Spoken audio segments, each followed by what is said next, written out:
Hello and welcome to the TruGolf Academy. You've joined me, Jon Watts, today at Drayton Park Golf Club. I'm in my swing studio and I want to answer a question I get asked quite regularly by my pupils, and I've had it quite a bit online. How do I increase my shoulder turn to generate more clubhead speed? So it's a video I wanted to touch on, and I wanted to go through some of the faults that I see when people are trying to do this, and I want to give you a better suggestion of how you can increase your shoulder turn. So what I've got across my hips here, just to make it a little bit easier to see how much your hips are turning as my shoulders are rotating, is a tall stick. Now you can just push this through your belt loops if you find this exercise helpful, or to stick to your hips, I've just got a bit of cord to actually tie it onto so it's tighter to my hips, so we can actually see the amount of rotation. So one of the biggest faults I see when people are trying to increase their shoulder turn is they're really working on their lead arm. So for me, as a right-handed golfer, my left arm, they're working on that lead arm being sort of pushed across the chest. So they're really trying to get this feeling of pushing the left arm across their chest to try and create more shoulder turn. And actually what happens is we increase a lot of tension. When the body gets tense, it wants to stop, it wants to shorten, and it wants to go back the other way as quick as possible. So I tend to find a lot of golfers trying to really pull or push their left arm, the lead arm, across their chest. They create a lot of early shoulder turn. They realize they can't turn anymore and there's a lot of tension, and then we tend to see an increase in height as they lift the club to the top of the backswing. So instead of focusing on this lead arm, and this lead arm being pushed across the chest, what I want you to try and do is get the feeling that the trail shoulder, so for me as a right-handed golfer, my trail shoulder is being pulled behind me. Okay? So what I'm going to get you to do is put the club or the cane across your hips and another one across your shoulders. Sorry if you lose the microphone volume a little bit here. And I'm just going to get that feeling of pulling my right shoulder, my trail shoulder, behind me. So if I budge back on the mat just a little bit, you're going to be able to see with the use of the line on the mat here. Okay, so if I can get this club shaft to marry up with this line, that's 90 degrees of shoulder turn.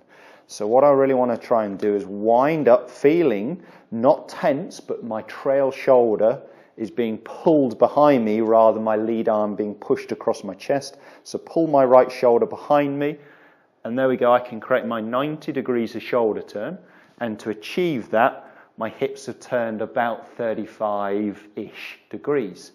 Now, if you need to allow your hips to turn more to achieve your 90 degrees, do so.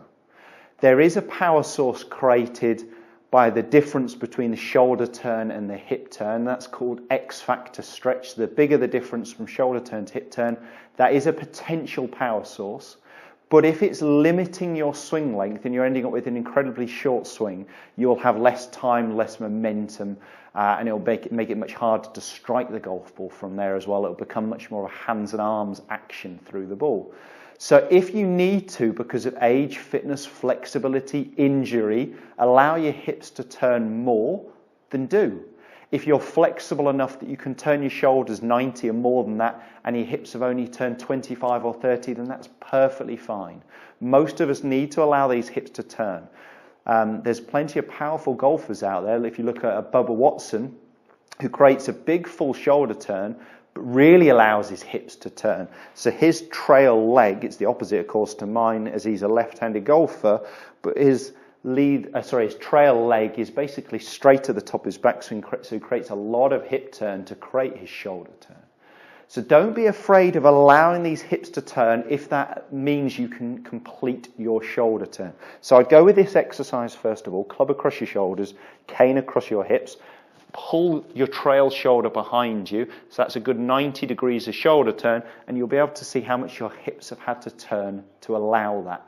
But I was in that top of the backswing position. I'd created a lot of coil, a lot of torque, but I didn't feel tense across my upper body. Okay, you may feel it in the lower part of your back there, and you should feel that pressure onto the inside of your right thigh. I think a lot of golfers are worried about trying to keep their head still and they create a lot of tension with this lead arm as well. It doesn't matter if it moves a little bit back to allow you to create this full shoulder turn, as long as it's not an excessive movement where the pressure is moving to the outside of my trail leg, and I can really feel that pressure more on the inside. I think half a head's width, quarter of a head's width, half a head's width, back away from the target is perfectly acceptable depending on your physical abilities.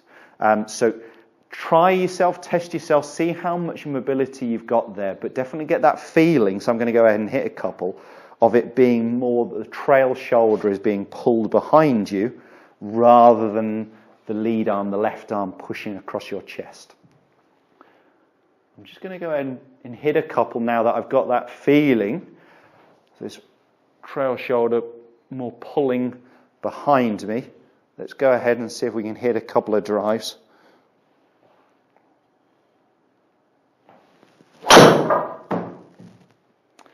Not bad. It was just a bit out the toe of the golf club, hence that ball flight, a little bit too much right to left, a little bit more than I'd like to see, so finishing left to target. Let's try one more of those, and then we'll go through just a couple of the numbers on there. Let's try that again, see if I can hit one more out the middle. That was a bit high toe, finishing left to target. Let's hit one more, really pulling that right shoulder behind me.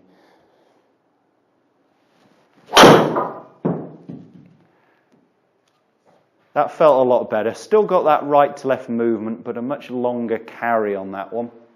Definitely got that feeling of that right shoulder, my trail shoulder, being pulled behind me. So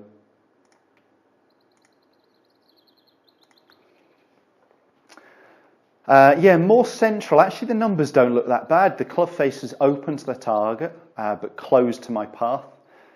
It was a little bit out the toe, but it felt pretty good. My club head speed wasn't bad for me there, 103 miles an hour.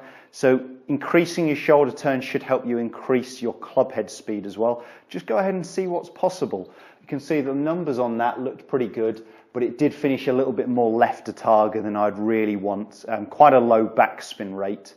Maybe a fraction high at the head, but we're much better hitting it a little bit high toe than we are anything low heel. But that exercise really helped, really gave me the feeling of my trail shoulder pulling behind me and me able to complete my shoulder turn. Give that exercise a go. Let me know how you get on. Do post some comments and questions below. This was a question, as I said, answered from social media. So if you have got any questions, any content you would like to see, please get in touch with us. All the details you need are coming along the bottom of the screen there, or post a comment on the bottom of this video and I'll get back to you on there and see if I can create some videos that would be more along what you're looking for or some faults that you need answering. Thanks guys, we'll see you next time.